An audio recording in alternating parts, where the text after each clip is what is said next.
जो दंगाइयों के हम परस्त थे, उनके सामने नाक रगड़ते थे दंगाइयों के सामने।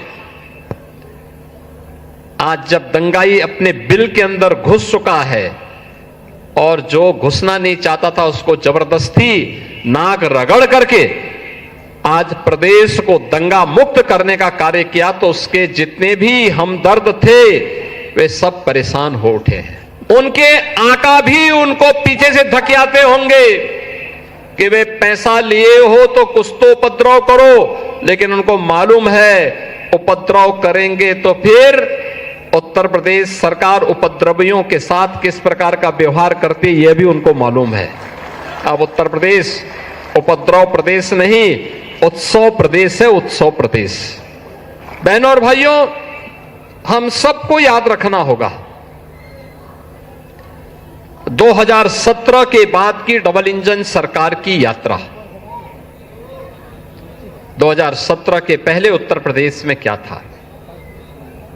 भय था, आतंक था, उपद्रव था, अराजकता थी, बीमारी थी, दंगे थे। न बेटी सुरक्षित थी, न व्यापारी सुरक्षित था। ये कौन लोग थे जो जाति की राजनीति करते हैं, जाति के नाम पर अपने परिवार की बात करते हैं, जाति के नाम पर प्रदेश के नौजवानों के भविष्य के साथ खिलवाड़ करते थे। ये वही लोग हैं जिन्होंने आप सबके सामने, प्रदेशवासियों के सामने पहचान का संकट खड़ा किया था। पहचान का संकट, ये वही लोग हैं जिनके कारण प्रदेश अपनी पहचान के लिए मोहताज हुआ था। नौजवान के सामने पहचान का संकट खड़ा हुआ था। आज मैं कह सकता हूं, आदरणीय प्रधानमंत्री मोदी जी के नेतृत्व में अब समस्या नहीं, समाधान की बात होती है।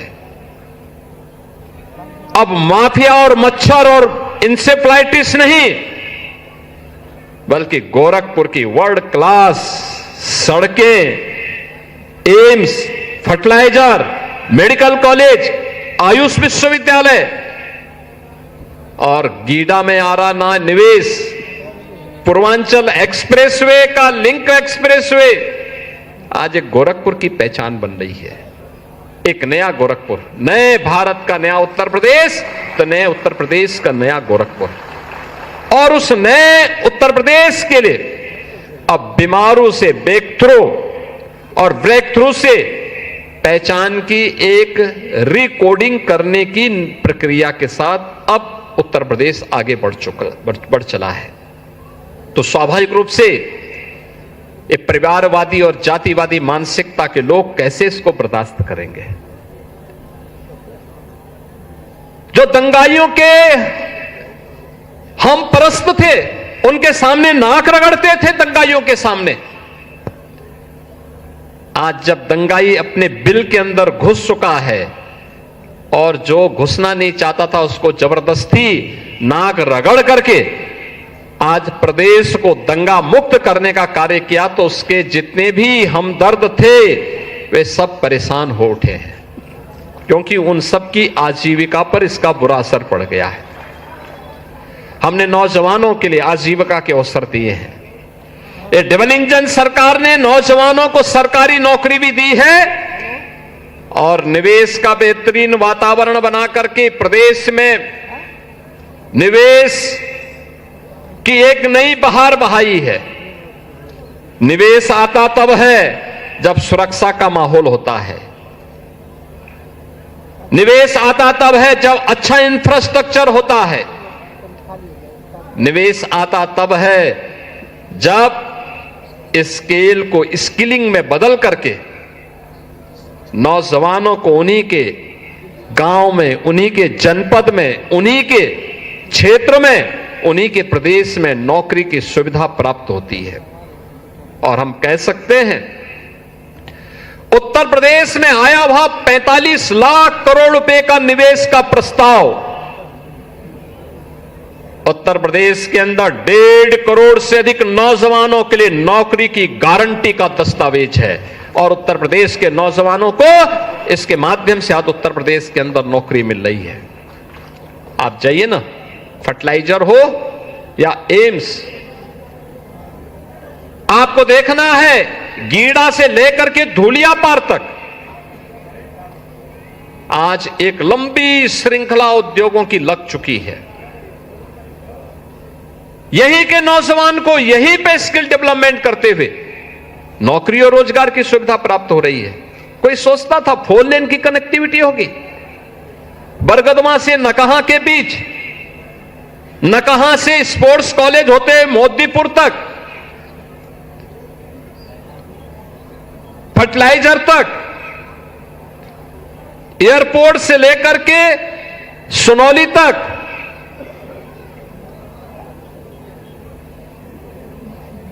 गोरखपुर कलेक्ट्रेट से लेकर के वाराणसी तक हो या फिर लखनऊ तक, पूर्वांचल एक्सप्रेसवे भी है, अयोध्या होते हुए भी है और सीधे लखनऊ जाने के लिए भी है, तो वाराणसी जाने के लिए पूर्वांचल एक्सप्रेसवे का लिंक एक्सप्रेसवे गोरखपुर को दोनों कनेक्टिविटी उपलब्ध करवाता है। लखनऊ की दूरी को जो 8 से 10 घंटे लगते थे, अब मात्र 3 से 3.5 घंटे में आप लखनऊ की दूरी पूर्वांचल एक्सप्रेसवे से कर सकते हैं। वाराणसी की दूरी को मात्र 2.5 घंटे में पूरा कर सकते हैं। इतनी अच्छी सुविधा प्राप्त हुई है। रामगढ़ ताल ये माफियाओं को और मच्छरों को पनपाने का कभी एक केंद्र हुआ करता था, आज गोरखपुर को एक नई पहचान दे रहा है। वह पहचान है विकास की, स्किल मैन पावर के एक नए केंद्र के रूप में गोरखपुर के नौजवानों के मन में, पूर्वी उत्तर प्रदेश के नौजवानों के मन में विकसित भारत की संकल्पना के साथ आगे बढ़ने का जो जज्बा है, उस जज्बे का केंद्र बिंदु ये विकास दिखाई दे रहा है। और उसी विकास के साथ जोड़ने के लिए आज हम सब आपके बीच यहां पर आए हैं। मुझे प्रसन्नता है कि जैसा इंफ्रास्ट्रक्चर यहां पर है, ऐसे ही अयोध्या में, ऐसे ही लखनऊ में, ऐसे ही कानपुर में, ऐसे ही प्रयागराज में, ऐसे ही मिर्जापुर, ऐसे ही आजमगढ़, ऐसे ही वाराणसी, ऐसे ही बुंदेलखंड में भी और पश्चिमी उत्तर प्रदेश में भी आपको देखने को मिलेगा।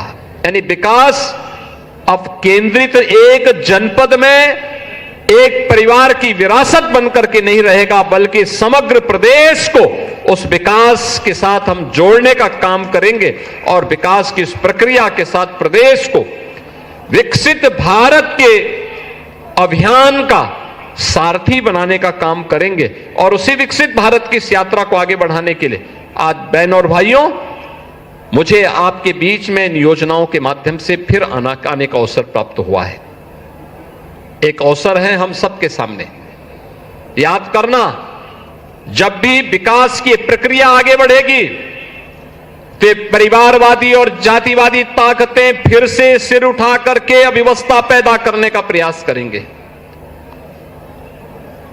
क्योंकि उनके आका भी उनको पीछे से धकेलते होंगे कि वे पैसा लिए हो तो कुछ तो उपद्रव करो, लेकिन उनको मालूम है उपद्रव करेंगे तो फिर उत्तर प्रदेश सरकार उपद्रवियों के साथ किस प्रकार का व्यवहार करती है, यह भी उनको मालूम है।